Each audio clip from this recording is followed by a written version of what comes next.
ایک ایسا سچا واقعہ جس کو پڑھنے سے بندے کا ایمان تازہ ہو جائے۔ عبداللہ طاہر جب خراسان کے گورنر تھے اور نیشا پور اس کا دارالحکومت تھا، تو ایک لوہار شہر ہرات سے نیشا پور گیا اور چند دنوں تک وہاں کاروبار کیا۔ پھر اپنے اہل و عیال سے ملاقات کے لیے وطن لوٹنے کا ارادہ کیا اور رات کے پچھلے پہر سفر کرنا شروع کر دیا۔ انہی دنوں عبداللہ طاہر نے سپاہیوں کو حکم دے رکھا تھا کہ وہ شہر کے راستوں کو محفوظ بنائیں تاکہ کسی مسافر کو کوئی خطرہ لاحق نہ ہو۔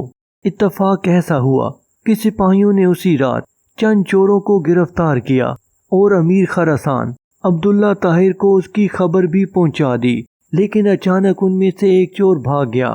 اب یہ گھبرائے، اگر امیر کو معلوم ہو گیا کہ ایک چور بھاگ گیا ہے تو وہ ہمیں سزا دے گا۔ اتنے میں انہیں سفر کرتا ہوا یہ لوہار نظر آیا۔ انہوں نے اپنی جان بچانے کی خاطر اس بے گناہ شخص کو فوراً گرفتار کر لیا اور باقی چوروں کے ساتھ اسے بھی امیر کے سامنے پیش کر دیا۔ امیر خراسان نے سمجھا کہ یہ سب چوری کرتے ہوئے پکڑے گئے ہیں، اس لیے مزید کسی تفتیش و تحقیق کے بغیر سب کو قید کرنے کا حکم دے دیا۔ نیک سیرت لوہار سمجھ گیا کہ اب میرا معاملہ صرف اللہ جل شانہ کی بارگاہ سے ہی حل ہو سکتا ہے اور میرا مقصد اسی کے کرم سے حاصل ہو سکتا ہے، لہذا اس نے وضو کیا اور قید خانے کے ایک گوشے میں نماز پڑھنا شروع کر دی۔ ہر 2 رکعت کے بعد سر سجدے میں رکھ کر اللہ تعالیٰ کی بارگاہ میں رقت انگیز دعائیں اور دل سوز مناجات شروع کر دیتا اور کہتا، اے میرے مالک، تو اچھی طرح جانتا ہے میں بے قصور ہوں۔ جب رات ہوئی تو عبداللہ طاہر نے خواب دیکھا کہ 4 بہادر اور طاقتور لوگ آئے اور سختی سے اس کے تخت کے چاروں پایوں کو پکڑ کر اٹھایا اور الٹنے لگے۔ اتنے میں اس کی نیند ٹوٹ گئی۔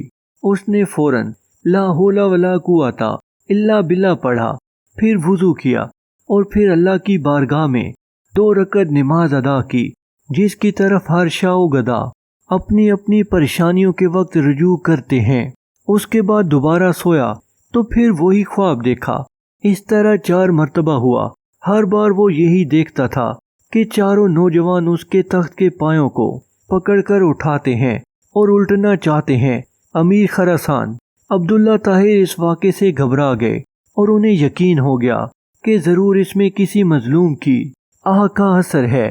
امیر خراسان نے رات ہی میں جیلر کو بلوایا اور اس سے پوچھا، بتاؤ تمہارے علم میں کوئی مظلوم شخص جیل میں بند تو نہیں کر دیا گیا ہے؟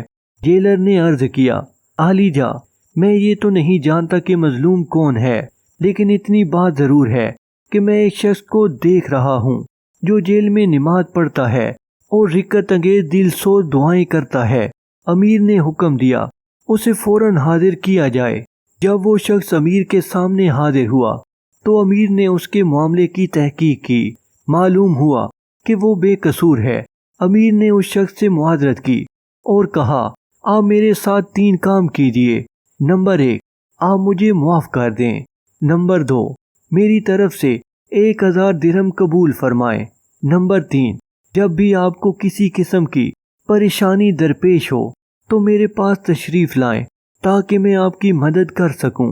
نیک سیرت لوہار نے کہا، آپ نے جو یہ فرمایا ہے کہ میں آپ کو معاف کر دوں تو میں نے آپ کو معاف کر دیا، اور آپ نے جو یہ فرمایا کہ 1000 درہم قبول کر لو تو وہ بھی میں نے قبول کیا، لیکن آپ نے جو یہ کہا ہے کہ جب مجھے کوئی مشکل درپیش ہو تو میں آپ کے پاس آؤں، یہ مجھ سے نہیں ہو سکتا۔ امیر نے پوچھا تو اس شخص نے جواب دیا کہ وہ خالق و مالک جل جلالہ جو مجھ جیسے فقیر کے لیے آپ جیسے بادشاہ کا تخت ایک رات میں 4 مرتبہ اوندا کر سکتا ہے، تو اس کو چھوڑ دینا اور اپنی ضرورت کسی دوسرے کے پاس لے جانا اصول زندگی کے خلاف ہے۔ میرا وہ کون سا کام ہے جو نماز پڑھنے سے پورا نہیں ہو جاتا کہ میں اسے غیر کے پاس لے جاؤں؟ یعنی جب میرا سارا کام نماز کی برکت سے پورا ہو جاتا ہے تو مجھے کسی اور کے پاس جانے کی کیا ضرورت ہے؟ دوستو، اس پیغام کو دوسروں تک پہنچائیے تاکہ اللہ کسی کی زندگی کو آپ کے ذریعے بدل دے۔